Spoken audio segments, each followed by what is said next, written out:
E para surpresa de 0 pessoas, a mídia teve que vir a público, ao vivo e a cores, e assumir que 8 a cada 10 moradores da favela apoiam a operação orquestrada por Cláudio Castro, que aconteceu no Rio de Janeiro. A coisa mas tá tão acachapante que até a própria mídia teve que admitir que Cláudio Castro virou o herói nacional por uma operação de combate ao crime que é o mínimo, é o básico de uma nação. E aí, claro, que o Zé Cachaça, o Pudim de Pinga, não poderia deixar de surfar nesta onda, principalmente com o Lourão Laranjão lá das Américas do Norte, dizendo que ele vai impetrar uma luta ferrenha contra o narcotráfico na América Latina, começando pela Venezuela e ali pelo Mar do Caribe, que todo mundo tem acompanhado muito de pertinho. Operação essa do Lourão que o nosso Pudim de Pinga aqui cansou de criticar, inclusive fez uma crítica lá da Indonésia, vocês lembram muito bem disso.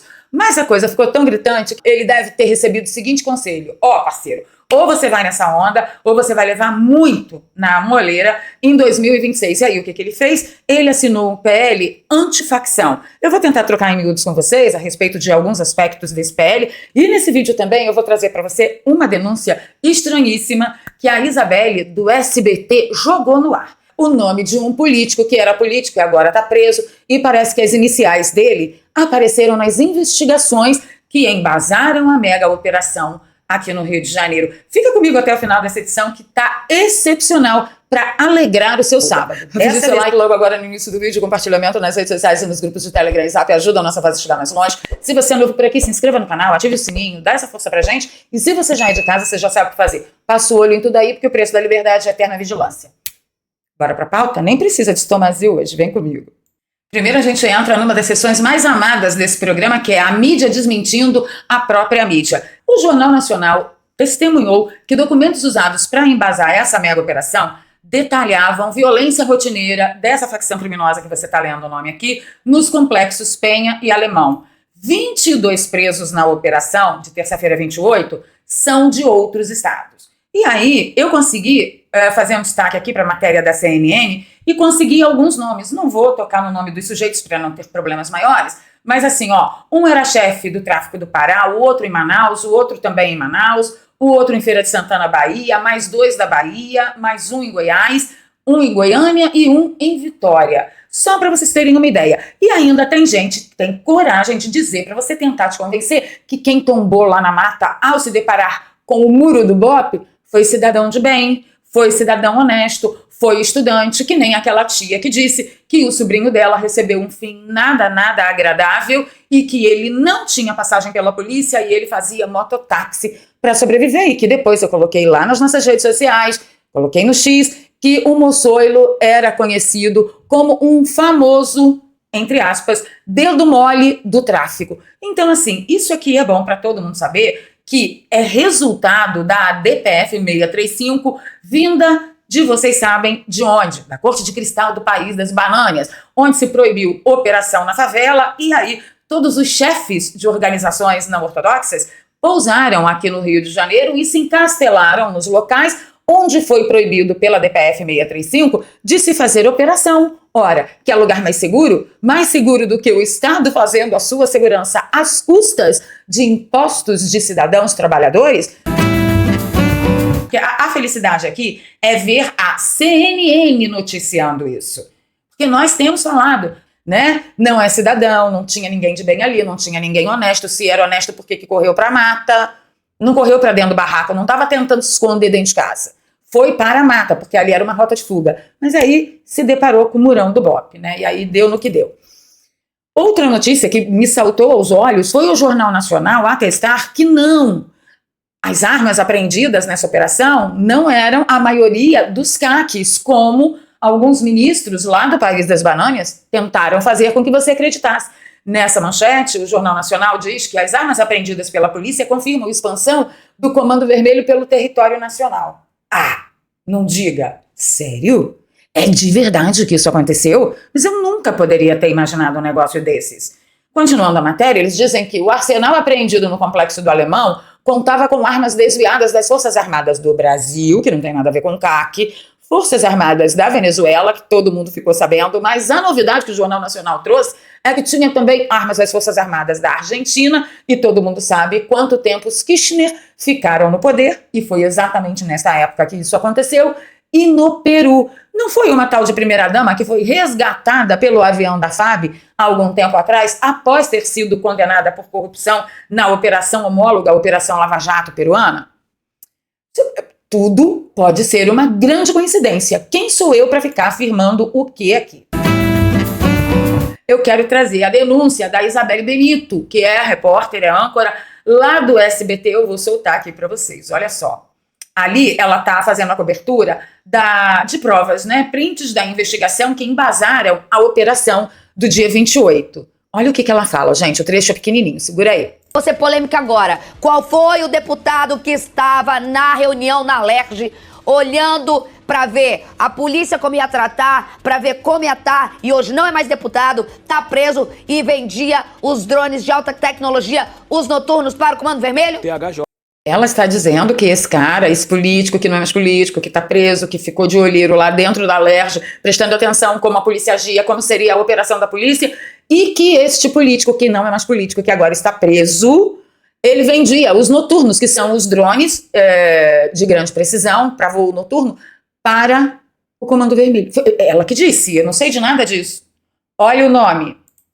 TH Joias. Agora, Isabelle, se essa ele câmera... não é o grandão PH, eu não me coisa nada. Aqui, ó, ele ensina a operação. Entendeu? Então, aqui nesses documentos que ela está mostrando na tela, apareceu lá, grandão PH. É um vulgo. E ela está achando que esse grandão PH tem a ver com o PH Joias, que era um político que agora está preso, que vendia os drones para a facção.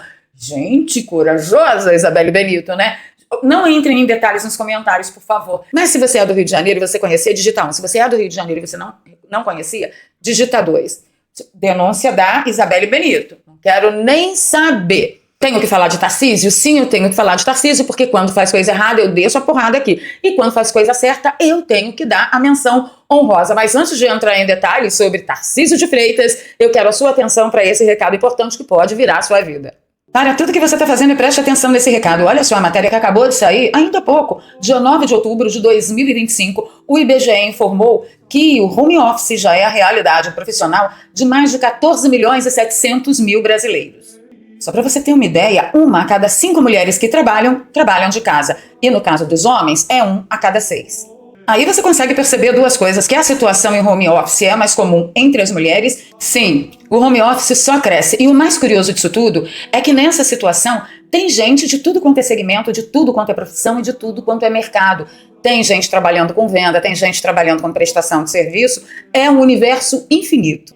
Tem gente até ganhando muito bem com plataformas como a Amazon, Magalu e Mercado Livre, que inclusive eu já comentei aqui com vocês sobre as vendas dos produtos que eu faço pela Amazon. Pessoal, para vocês terem ideia do que a gente está falando, as vendas online sem estoque já movimentaram só no ano de 2025 mais de 100 milhões de reais.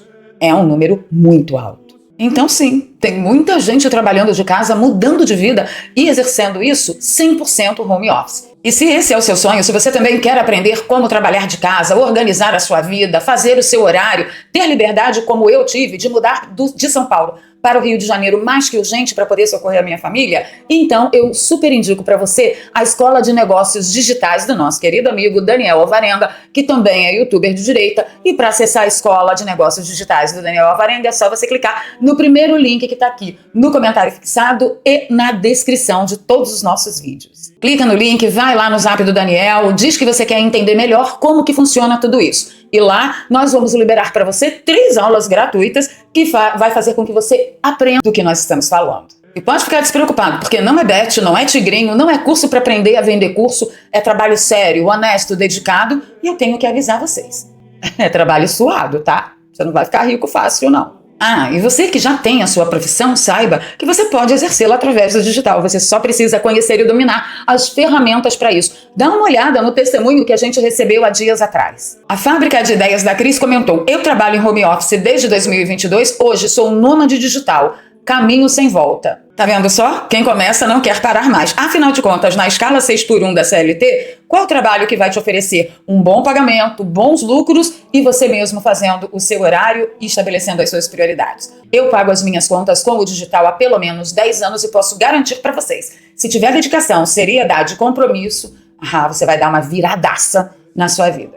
Link nos comentários fixados e na descrição. Você só precisa de um pouquinho de coragem para clicar no link e ir liberar as suas 3 aulas gratuitas. Corre lá que não paga nada. Então vamos falar de Tarcísio. Vocês acreditam que eu postei na minha rede social ontem super irritada que Tarcísio estava me incomodando em demasia porque quando alguns governadores foram até o Rio de Janeiro se reunir com Cláudio Castro para prestar todo tipo de apoio, Tarcísio disse que não iria não porque ele tinha que entender melhor que pitou essa operação. Eu coloquei lá no meu X, tá cansativo.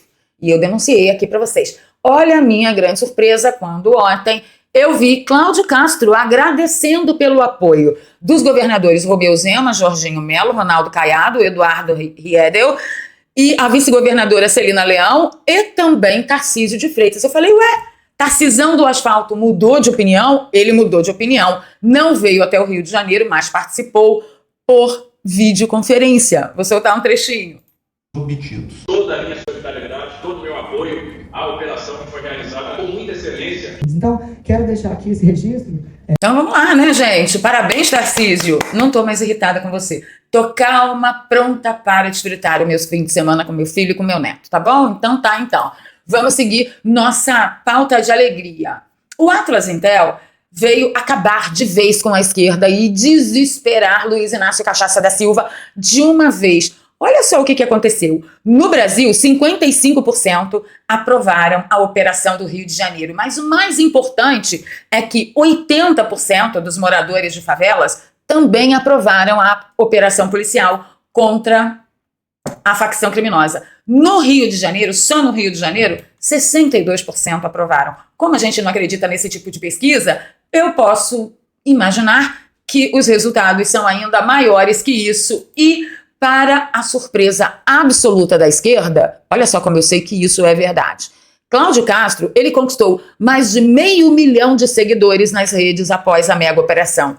Hoje é dia 1º de novembro. A operação foi dia 28. Então vamos lá. 29, 30 e 31. Essa pesquisa saiu ontem. Em 3 dias, o cara conquistou mais de 500 mil de seguidores. Eu só espero que a mosca branca não o pique e ele fique achando que será o próximo presidente do Brasil. Eu só espero isso, né? Porque de traíra, ouviu, Cláudio Castro? A gente está aqui, mas a gente está muito bem vacinado e muito bem atento. Então, aqui está a grande prova de que realmente Cláudio Castro é o novo herói, pelo menos do sofrimento brasileiro em relação à insegurança. Certinho, a coisa tá tão acachapante, gente, que até a CNN Brasil comentou, olha, 8 em cada 10 moradores da favela aprovam a mega operação. Alguém tinha alguma dúvida? Porque que vem um momento de ouro, maravilhoso, magnífico, é o momento em que eu divido essa matéria com vocês. Vocês lembram que quando eu comentei com vocês que o Alexandre de Moraes havia intimado o Cláudio Castro, que eu falei aqui com vocês, será que chegou a hora da gente ver o Cláudio Castro simplesmente dizer pra ele, não vou, dane-se. Não vou e acabou. Vocês lembram disso? Alguma coisa no meio do caminho mudou? Que agora o Alexandre de Moraes, ilustríssimo ministro lá, né? Ele vem até o Rio de Janeiro. E as pessoas já queriam saber, Cláudio Castro, você vai recepcionar o Alexandre de Moraes aonde? No Palácio? E aí o Cláudio Castro falou, não.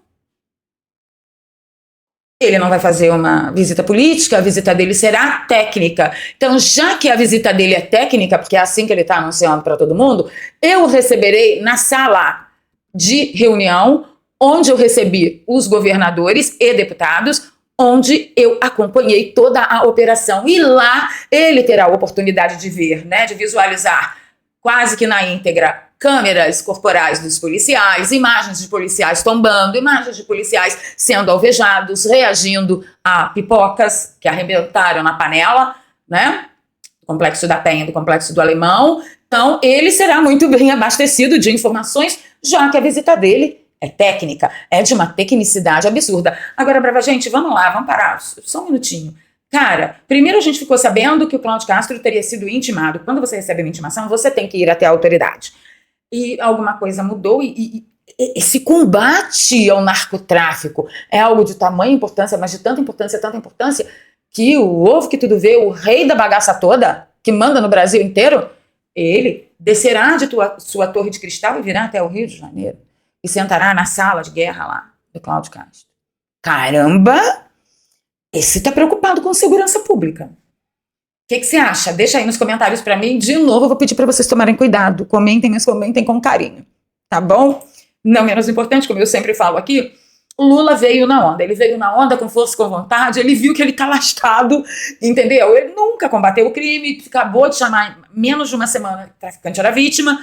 Ele acabou assinando o projeto da lei anti-facção. Segundo Janjo, o projeto cria mecanismos que aumentam o poder do Estado. Preste atenção. Poder do Estado com E maiúsculo não é, por exemplo, o Estado do Rio de Janeiro, o Estado de São Paulo, o Estado de Minas Gerais. Aumentam o poder do Estado com E maiúsculo, Estado é Brasil, tá? Estado. E das forças policiais para investigar e asfixiar financeiramente as facções. As facções só serão derrotadas com esforço conjunto. Ele insiste nesse negócio, tem que ser com ele. Conjunto de todas as esferas de poder, claro. Avisa para um ministério, para outro ministério, para outro ministério, avisa para o chefão de A, B e C. Vocês entendem, né? Diferenças políticas não podem ser pretexto para deixarmos de avançar. Por isso, confio no empenho dos parlamentares para a rápida tramitação e aprovação destes nossos projetos no plural. Claro que ele quer a PEC da segurança pública, tá? Então, agora, nesse PL antifacção, é o seguinte.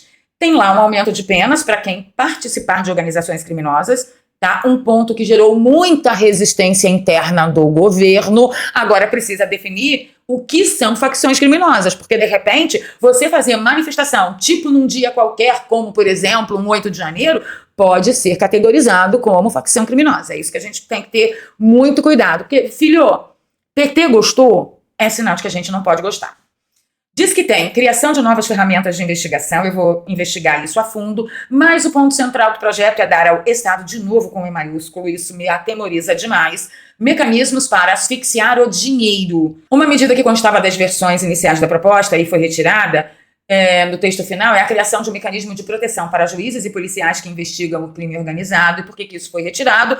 Porque esse tema, essa proteção, já foi contemplada em outro projeto de lei de autoria de Sérgio Moro. Então, vamos ficar de olho, porque essa coisa do Luiz Inácio Cachaça da Silva ter se jogado de cabeça nesse PL me gela a espinha. E claro que o Fachin também veio engrossar a fileira do Pacto Nacional, é PEC da segurança pública, é todo mundo envolvido pela segurança do cidadão.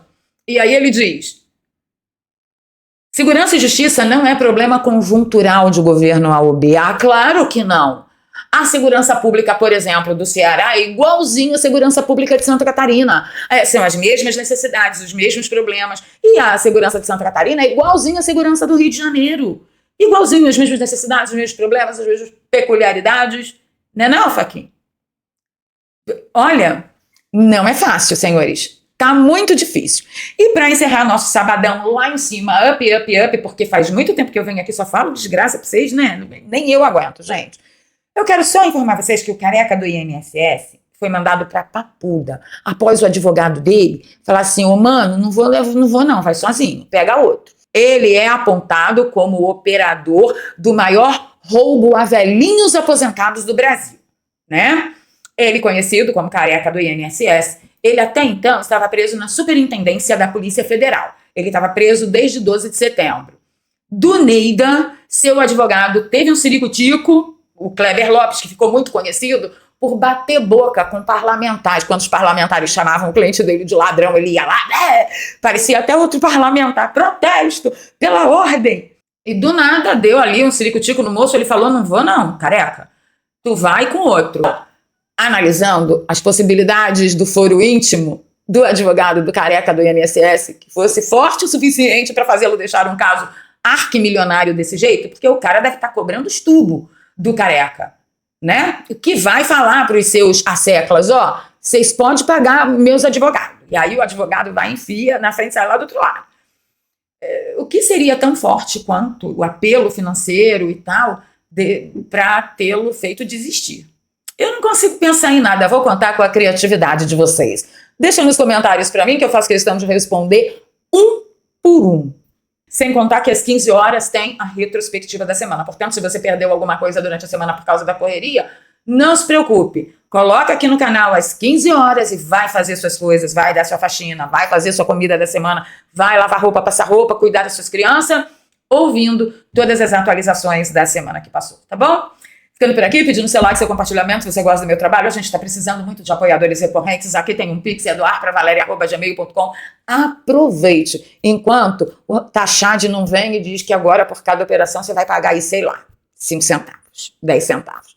Aproveita. Qualquer valor é muito bem-vindo. Se você é novo por aqui, se inscreva no canal, ative o sininho, dá um apoio pra gente. A gente está precisando muito também chegar nos 200 mil inscritos. Se você já é de casa, você já sabe o que fazer. Agora é a nossa hora. Bora para os comentários, eu quero que você me convença. Eu tô errada de estar tão feliz? Deixa aí para mim.